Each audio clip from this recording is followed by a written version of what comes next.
자, 오늘 스가랴서 7장은 첫 절이 이방 왕이 등장을 하고 또 이방의 원력이 소개가 됩니다. 근데 내용은 하나님의 백성들에 관한 내용이에요. 어떤 의미가 있을까요? 이런 뜻이 있습니다. 이스라엘 백성들이 포로에서 돌아왔고 이제 돌아온 목적인 하나님의 성전을 회복하는 일이었습니다. 공사가 잘 진행이 된 게 아니라 여러 가지 사연 끝에 이제 시간이 좀 걸려서 거의 완공 막바지에 이르렀습니다. 한 2년만 더 공사를 하면 이제 완성이 되는 즈음이에요.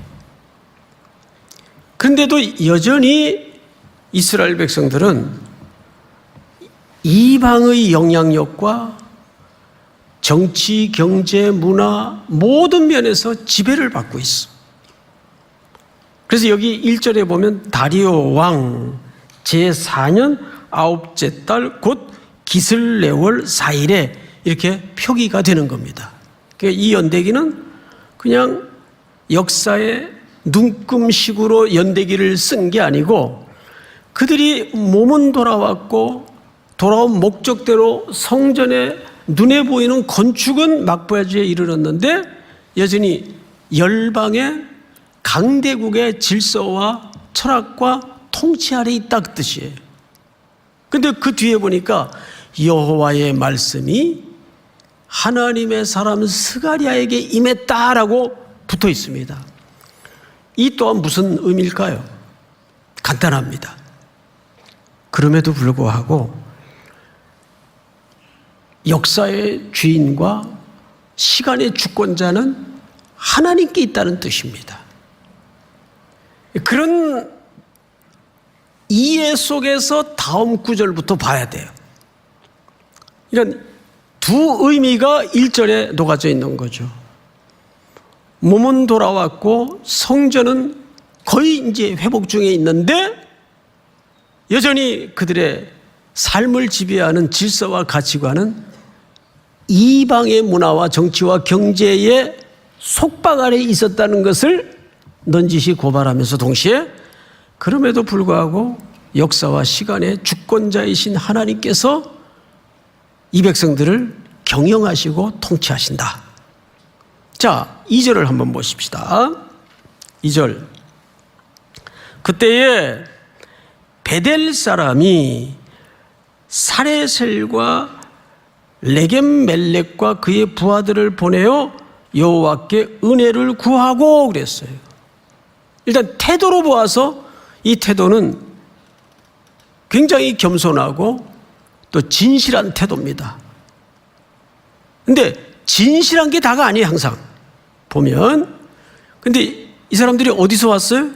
베델에서 왔어요. 베델. 베델은 사실상 옛날부터 포로로 끌려가기 전부터 어떤 곳이었는가 하면 정치 종교의 본거지였어요. 그리고 포로 이후에는 일부의 사람들이 여전히 그 오랜 영향꽃 아래 모여 살던 종교와는 뗄래야 뗄 수 없는 이스라엘의 신앙과는 뗄래야 뗄 수 없는 지역인 것은 아직도 마찬가지예요. 그런데 거기에서 일부 사람들이 파견이 됩니다. 어디로? 이제 성전이 다 회복되어 가는 예루살렘을 중심으로 파견이 돼요. 질문을 가지고. 그냥 온 게 아니에요. 어떤 질문 때문에 왔어요.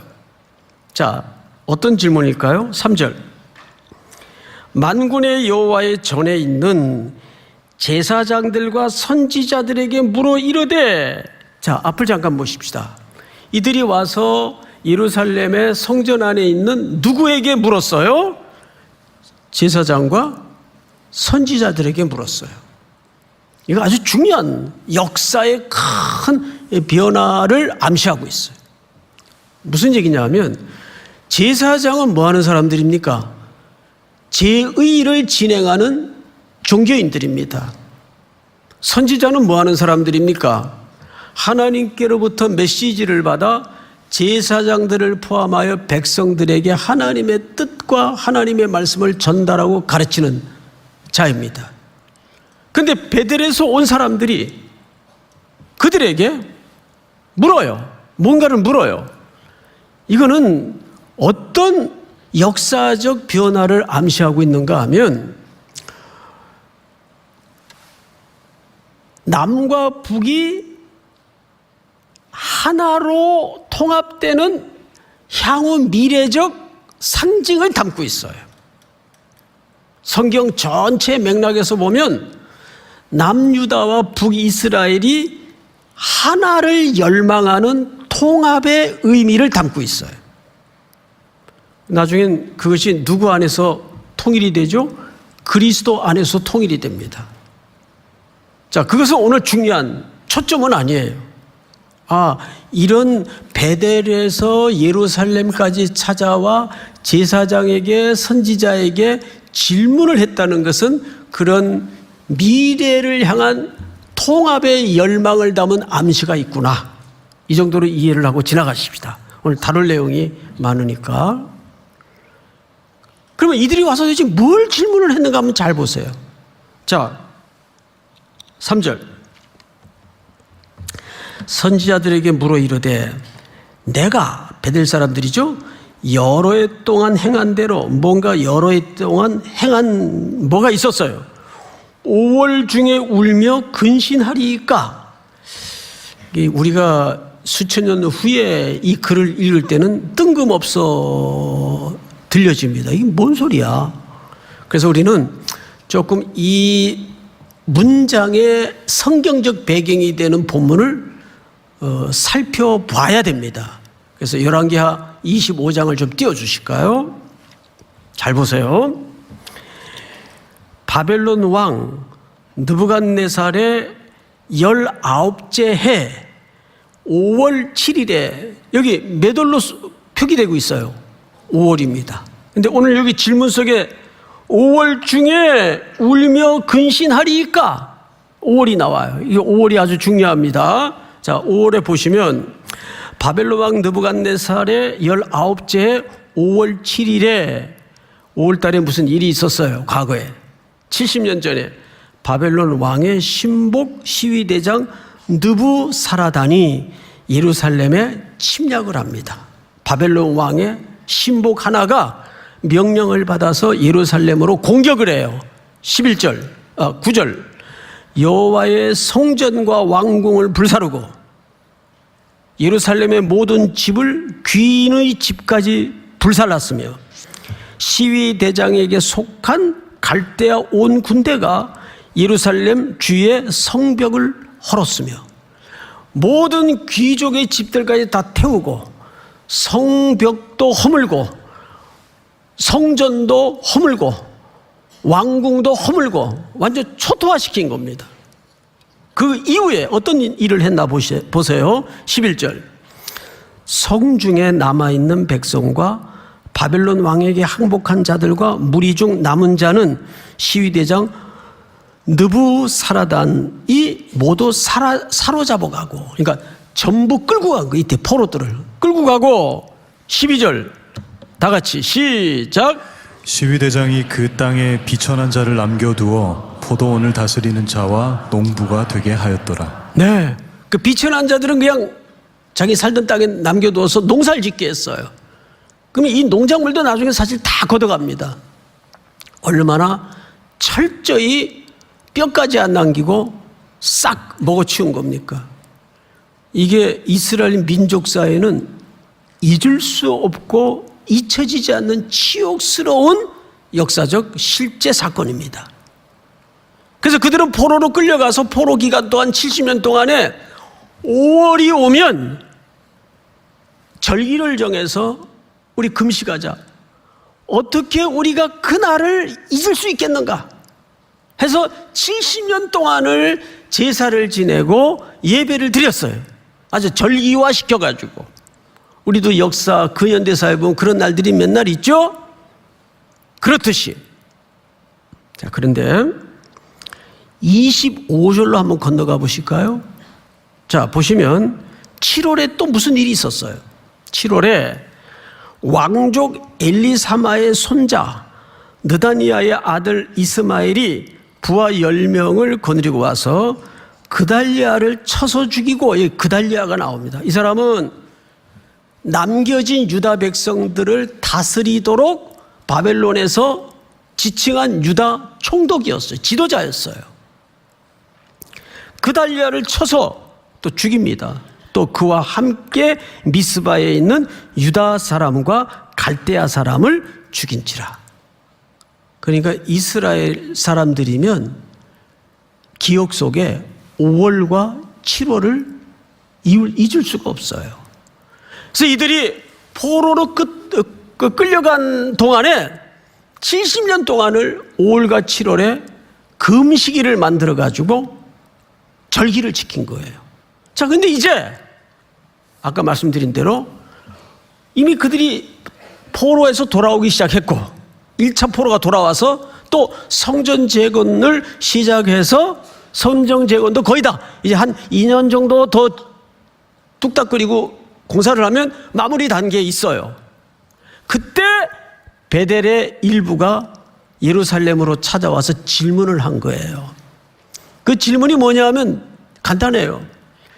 이제 이렇게 다 이제 회복도 되고 돌아와서 이제 성전도 완공을 앞에 두고 있는데 우리가 그 과거의 아픈 상처를 잊지 말자는 차원에서 만드는 그 예배와 절기와 근신의 차원의 금식을 계속 해야 됩니까? 이제 그만해도 됩니까? 라고 물은 거예요. 질문의 요지가 이거예요. 그게 이제 하나님이 대답하실 차례, 하나님. 그런데 어떡하죠? 하나님이 거기에 대한 대답이 없어요. 그러면 여러분, 사람이 뭘 물었는데 대답을 안 할 경우에는 두 가지밖에 없습니다. 질문이 말 같지 않거나 또 질문을 못 알아들었거나 어느 쪽일 가능성이 많습니까? 말 같지 않은 거. 예. 하나님이니까 당연히 말귀를 못 알아들으실 리는 없는 거고 그 질문이 말 같지 않은 거예요. 그래서 오히려 하나님이 그들에게 스가랴를 통해서 이렇게 반문을 합니다. 대답을 하신 게 아니라 반문을 해요. 반문 내용을 좀 볼까요? 자, 몇 절을 보시냐면 4절. 만군의 여호와의 말씀이 내게 임하여 이르시되, 스가랴에게 임한 거죠. 스가랴를 통해 하나님이 반문을 하시는 거예요.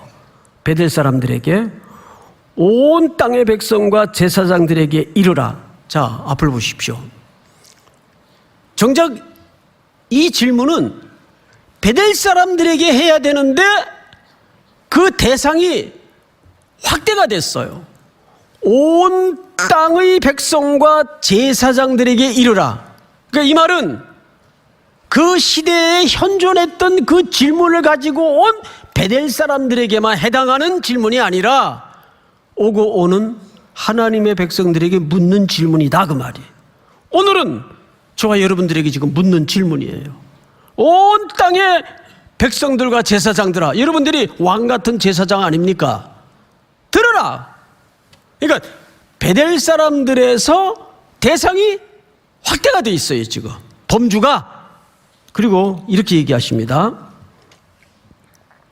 너희가 70년 동안 다섯째 달과 일곱째 달에 금식하고 애통하였거니와. 자, 앞을 보실까요?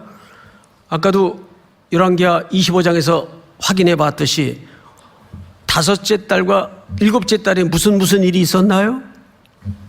바벨론의 침략으로 성전과 왕궁과 귀족의 집들이 불타버리고 성벽까지 무너졌어요. 그리고 다 끌려갔어요. 7월에는 무슨 일이 있었나요? 남겨진 백성들을 통치하라고 임명했던 유다의 지도자까지 죽임을 당합니다. 그러니까 이들의 민족사에는 특별히 참혹한 포로기 동안에 5월과 7월을 잊을 수가 없어요. 그래서 뭘 만들었다고요? 절기화시켜서 기억하자. 6.25 이렇듯이, 상기하자 6.25 이렇듯이. 그래서 금식을 했어요. 그때는 금식을. 그 두 절기가 오면, 그래서 이제 이 사람들이 포로로 돌아오고 성전도 이제 거의 완공되어 가고 질문이 하나 만들어진 겁니다. 그래서 사절단을 보냈어요. 예루살렘으로. 질문은 딱 간단해요. 이거 계속 하는 게 맞습니까? 그냥 그만둬도 되겠습니까? 제가 그 질문을 받은 입장에서 한번 생각을 해봤어요. 어젯밤 이런 생각을 해봤어요. 이제 돌아왔으니까 뭐 계속 그거 할 필요 있냐? 이제 중단해도 되겠다 라든지, 아니면 또 하나 남는 것은 무슨 소리냐? 그래도 어떻게 우리 민족사의 그런 끔찍한 참혹의 순간과 사실을 잊을 수 있겠느냐? 계속해서 앞으로의 미래를 위해서라도 후손들이 기억해야 된다. 계속해라 라든지. 대답은 거의 이 두 가지밖에 없는 것 같아요, 제 생각에는. 그런데 하나님이 거기에 대해서 1번도 아니고 2번도 아니고 대답을 안 하세요. 그리고 하시는 말씀이 이런 얘기를 하세요. 그 금식이 나를 위하여, 하나님도 막 북받치니까 같은 말을 두 번씩 하셨어요. 나를 위하여 한 거냐? 이게 무슨 말이죠? 그걸 왜 나한테 와서 묻냐? 나하고 상관도 없는 예배를, 나하고 상관도 없는 절기를, 상관도 없는 제사를 왜 그건 나한테 와서 묻냐? 이거는 굉장히 뼈아픈 질문이에요.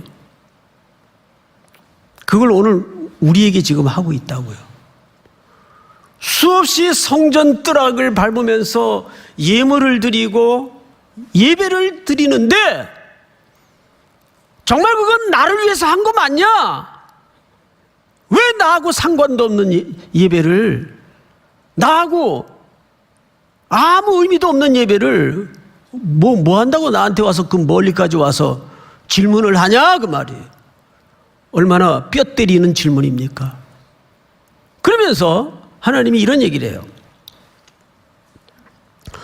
6절, 너희가 먹고 마실 때 그것은 너희를 위하여 먹고 너희를 위하여 마시는 것이 아니냐? 그 전부 다 너희 좋으라고 한 거 아니냐? 너희 좋아서 하는 얘기 아니냐? 그 나하고 아무 상관도 없는 얘기를 왜 나한테 와서 묻냐? 그 뜻이에요. 이게 얼마나 섬찟해요.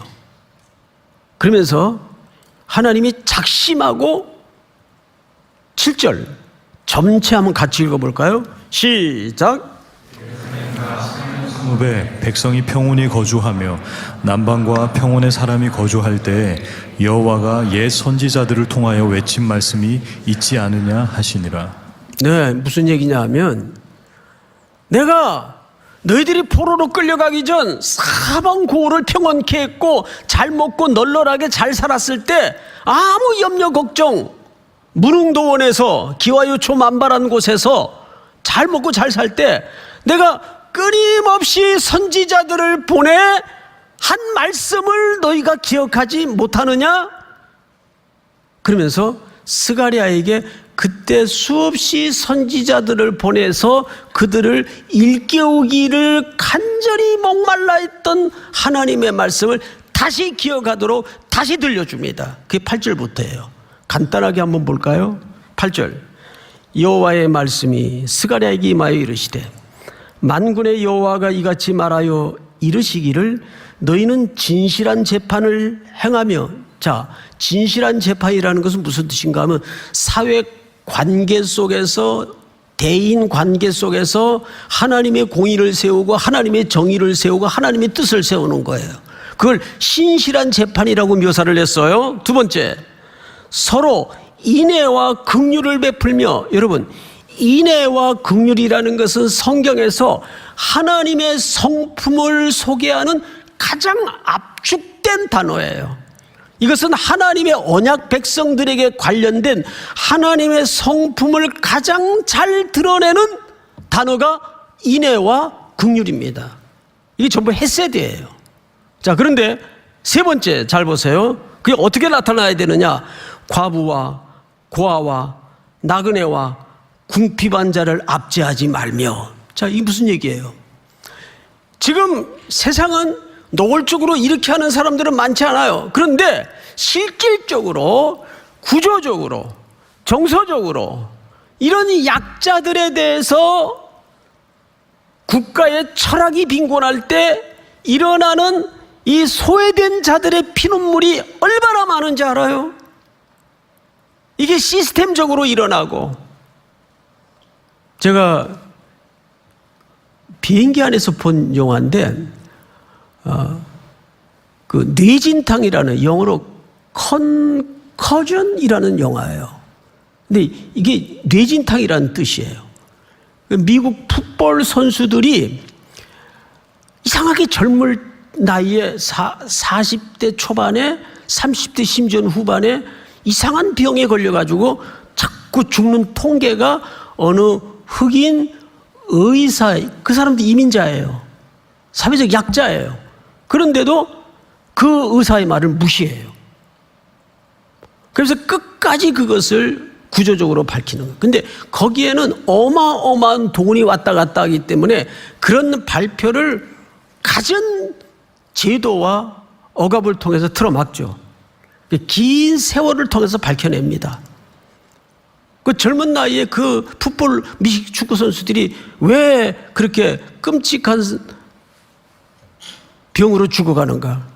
수없이 운동을 하면서 머리를 부딪히니까 그 충격이, 데미지가 평생 쌓여가면서 갑자기 죽는 거예요. 이걸 계속 이 돈 가진 사람들의 제도적 횡포를 통해서 쉬쉬하는 거죠. 그걸 드러내는 일입니다.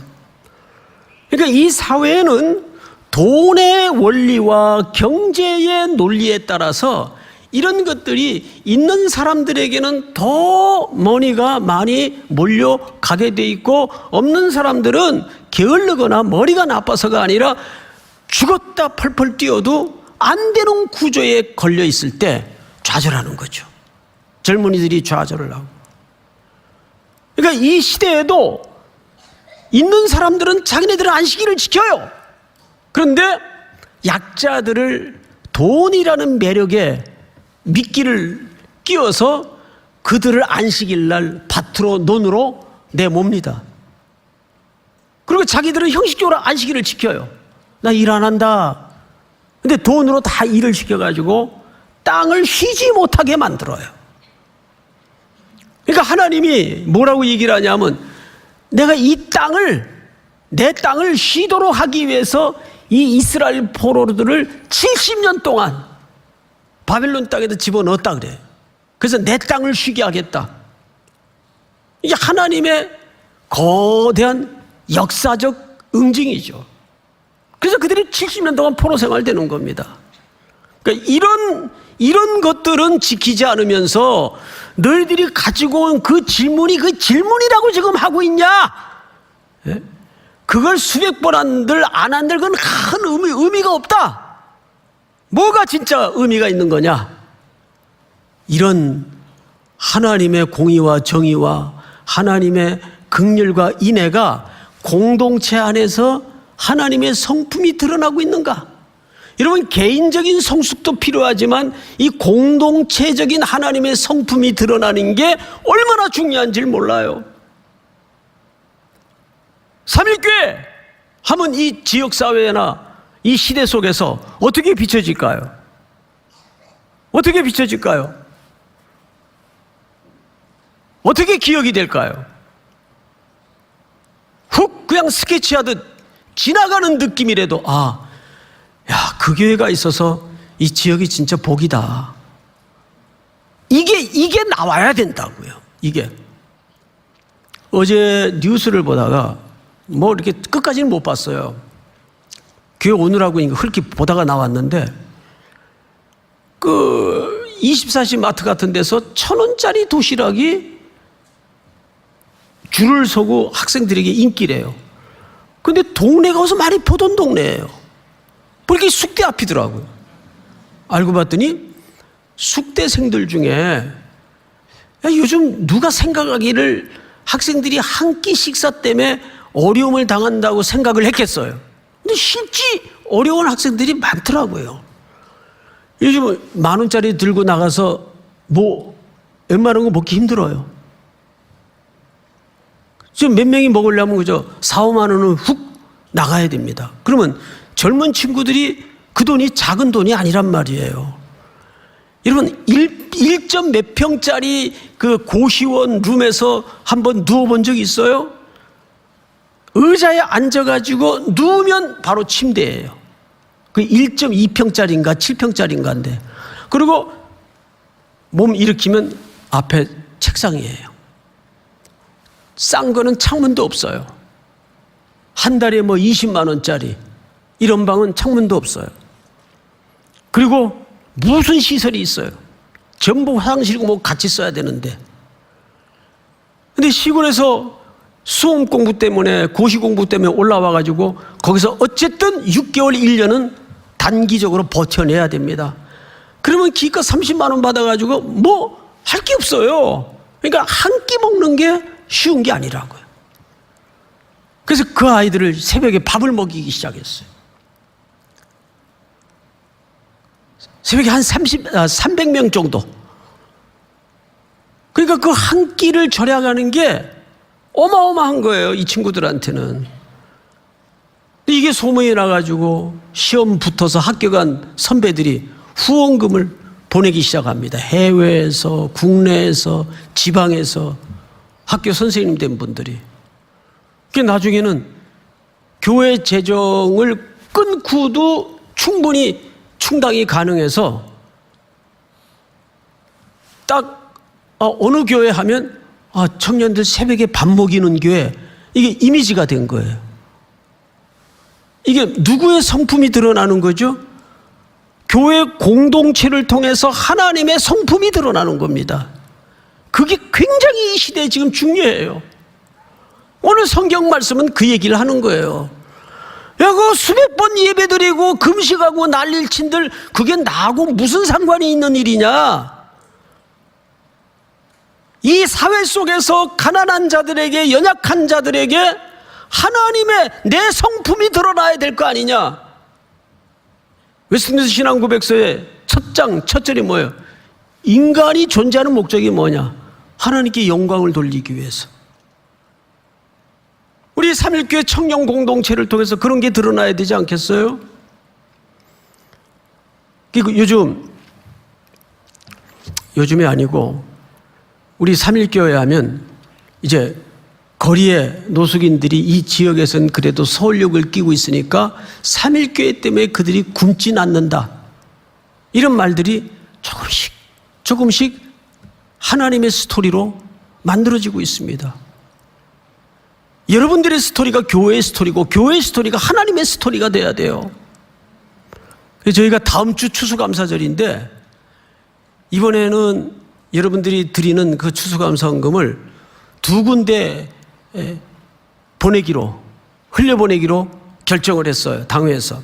첫째는 아까 그 월드비전과 삼일교회 MOU를 맺어서 어느 한 마을에 화장실하고 그 식수기를 파는 게 어마어마한 작업입니다. 그걸 개교회가 감당하려면 못해요. 방법도 잘 모르고. 그래서 그런 전문기관의 NGO와 협약을 해서 그 일을 지금 하고 있는데, 여러분, 물이 건강해지면 사람의 삶의 질이 완전히 달라져요.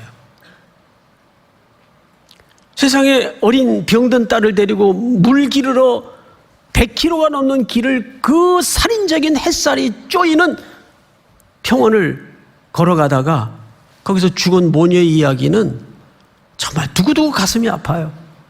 그 물 때문에. 물은 생존의 문제 아닙니까? 지금 아직도 그런 마을이 케냐의 대다수가 그 물 문제 때문에, 식수가 나쁘니까 병이 걸리고 수명이 짧아지고 삶의 질은 엉망이 되고. 그래서 이번에 5만 불